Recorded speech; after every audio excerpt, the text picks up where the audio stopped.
Bismillahirrahmanirrahim. Assalamualaikum warahmatullahi wabarakatuh. Puji syukur kehadirat Allah Subhanahu wa Ta'ala yang telah melimpahkan rahmat dan hidayahnya kepada kita semua. Salam serta selawat kepada junjungan alam, sang teladan, sang pejuang yang memberikan ilmu pengetahuan bagi umat manusia, Nabi Muhammad Sallallahu Alaihi Wasallam.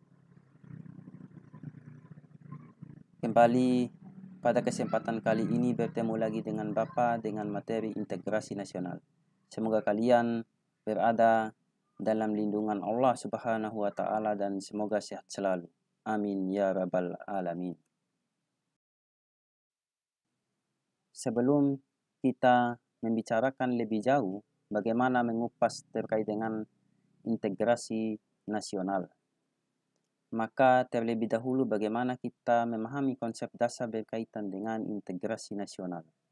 Integrasi nasional merupakan konsensus nasional yang terintegrasi bagaimana suatu kehidupan secara bersama sebagai bangsa yang harus diwujudkan atau diselenggarakan melalui suatu konsensus nasional mengenai sistem nilai yang akan mendasari hubungan sosial di antara anggota suatu masyarakat negara. Yang pertama, kita akan membicarakan bagaimana pengertian tentang integrasi nasional. Selanjutnya adalah bagaimana kita memahami definisi konsep pengertian integrasi nasional. Yakni integrasi nasional adalah usaha dan proses mempersatukan perbedaan-perbedaan yang ada pada suatu negara sehingga terciptanya keserasian dan keselarasan secara nasional. Sehingga dapat kita ketahui bahwa Indonesia merupakan bangsa yang sangat besar baik dari kebudayaan ataupun wilayahnya. Di satu sisi, hal ini membawa dampak positif bagi bangsa karena kita bisa memanfaatkan kekayaan alam Indonesia secara bijak atau mengelola budaya yang melimpah untuk kesejahteraan rakyat. Namun, selain menimbulkan sebuah keuntungan, hal ini pula juga akhirnya menimbulkan masalah yang baru. Kita ketahui dengan wilayah dan budaya yang melimpah itu akan menghasilkan karakter atau manusia-manusia yang berbeda pula sehingga mengancam keutuhan bangsa Indonesia.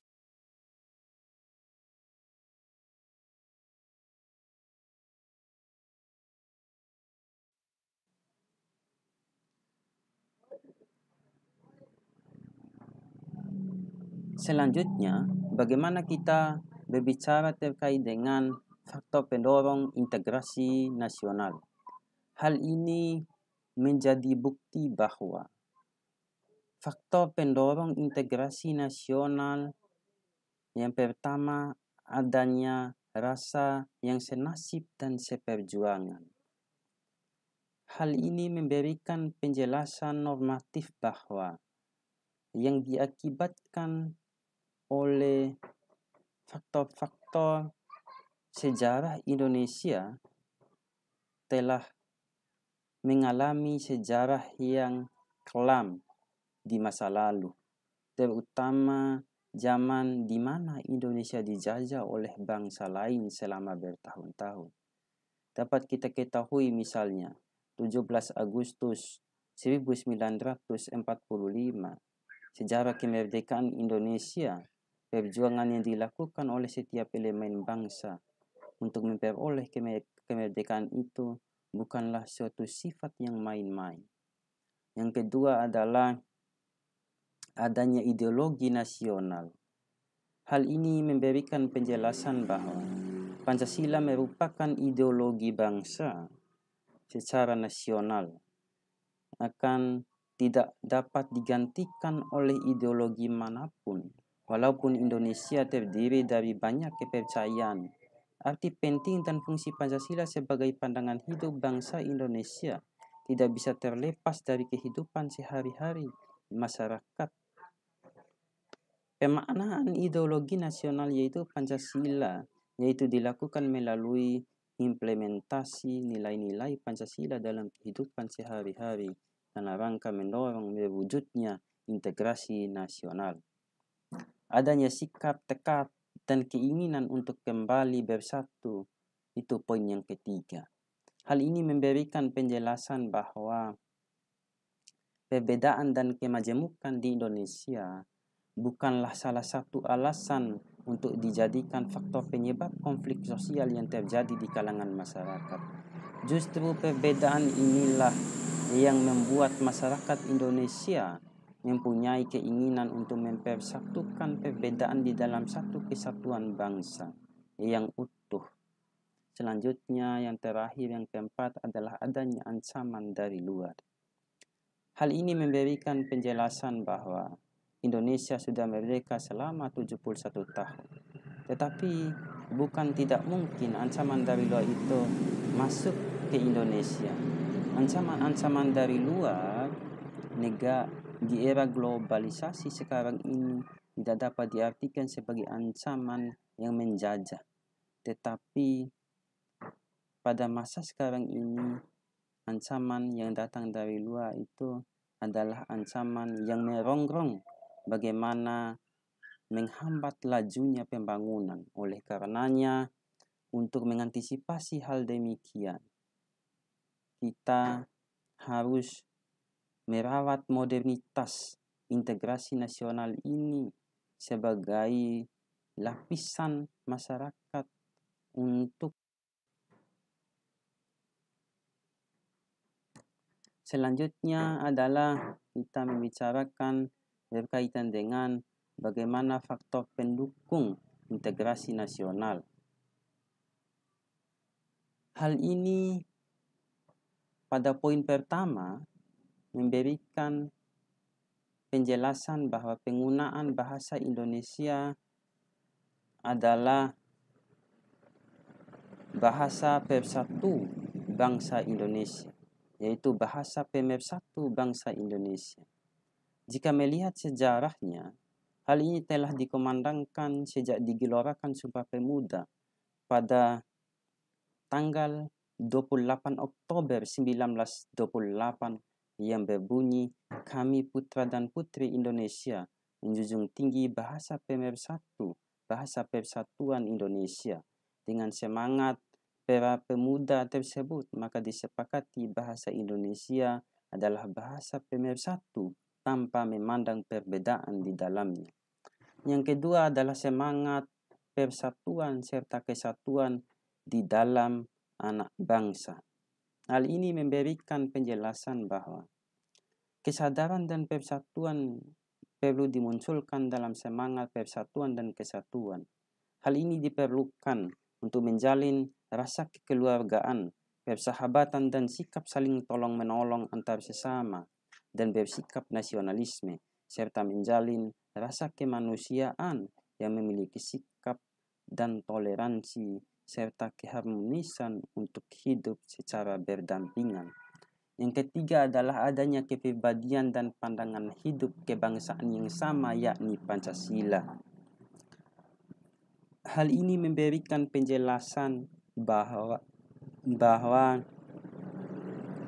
Pancasila adalah landasan ideologi bangsa yang kedudukannya sangat berpengaruh bagi jalannya kehidupan berbangsa dan bernegara. Bagi seseorang yang di dalam jiwanya terdapat sifat patriotisme yang tinggi, maka ia akan selalu menerapkan butir-butir Pancasila di setiap aspek kehidupannya. Selanjutnya adalah yang keempat, adanya jiwa dan rasa semangat dalam bergotong royong. Hal ini memberikan penjelasan, memberikan pemaknaan bahwa gotong royong berarti bekerja bersama-sama untuk mencapai suatu hasil yang didambakan. Sikap gotong royong adalah bekerja sama-sama dalam menyelesaikan pekerjaan dan secara bersama-sama menikmati hasil pekerjaan tersebut secara adil dan merata.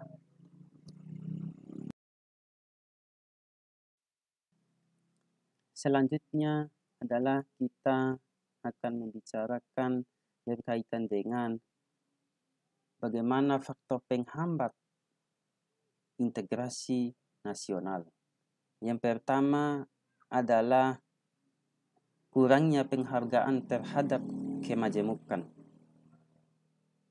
Hal ini memberikan penjelasan bahwa negara kita yang memiliki jumlah suku dan kebudayaan terbanyak di dunia.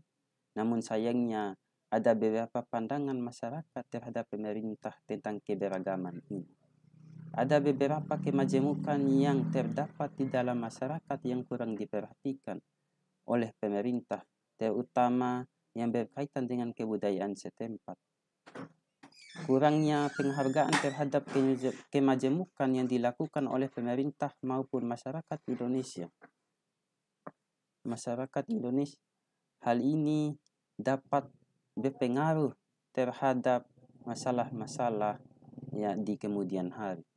Kemudian yang kedua adalah kurangnya toleransi antar sesama golongan.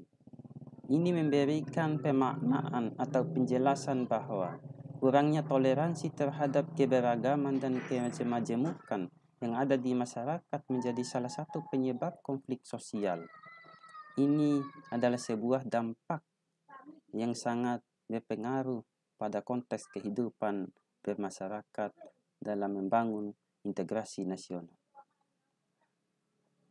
Yang ketiga adalah kurangnya kesadaran di dalam diri masing-masing rakyat Indonesia. Hal ini memberikan pemaknaan dan penjelasan bahwa Indonesia sebagai bangsa yang besar harus mampu menjaga kesadaran diri dalam lingkungan masyarakatnya untuk mendorong bagaimana persatuan dan kesatuan dan juga menjadi salah satu faktor penting untuk meningkatkan integrasi nasional di masyarakat. Karena sekarang di era globalisasi, masyarakat cenderung menjadi individualis ketika tidak mampu didorong bagaimana meningkatkan integrasi nasional secara bersama-sama dari semua kalangan. Dan selanjutnya adalah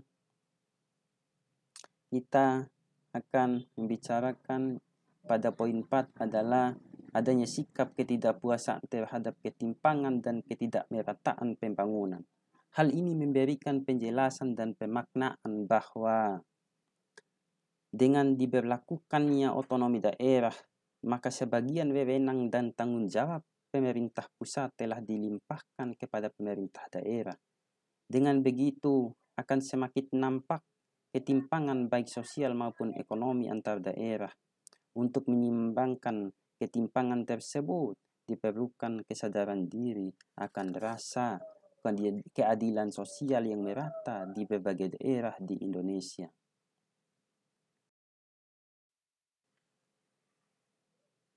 Selanjutnya kita melihat bagaimana pentingnya integrasi nasional bagi bangsa Indonesia. Integrasi nasional penting untuk diwujudkan dalam kehidupan masyarakat Indonesia. Dikarenakan Indonesia merupakan negara yang masih berkembang atau dapat dikatakan negara yang masih mencari jati diri. Selain itu, integrasi nasional sangat penting untuk diwujudkan karena integrasi nasional merupakan suatu cara yang dapat menyatukan berbagai macam perbedaan yang ada di Indonesia.